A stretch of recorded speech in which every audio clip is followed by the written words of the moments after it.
সকালের পর থেকেই শহরের রাস্তাগুলো ভরে গেছে বইপ্রেমী মানুষের ভিড়ে। কেউ নতুন বই কিনছেন, কেউ পুরনো বই দেখছেন, আবার কেউ খুঁজছেন বহুদিনের হারানো সংস্করণ। তবে কি রাস্তায় বসেছে বইয়ের দোকান, নাকি এটা কোনো উৎসবের দৃশ্য?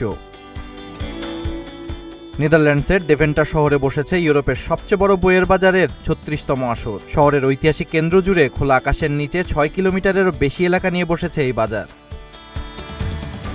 প্রায় ৬০০টি স্টলে বিভিন্ন ভাষা ও বিষয়ে পুরনো, প্রাচীন ও বিশেষায়িত বই বিক্রি করতে দেখা যায় বিক্রেতাদের। বেশিরভাগ স্টলেই বিক্রি হয়েছে পুরনো, প্রাচীন ও বিশেষ ধরনের বই। এই বাজারে বিভিন্ন ভাষা ও বিষয়ের বই খুঁজে পান বলে প্রতি বছরই বইপ্রেমীরা এসে ভিড় করেন।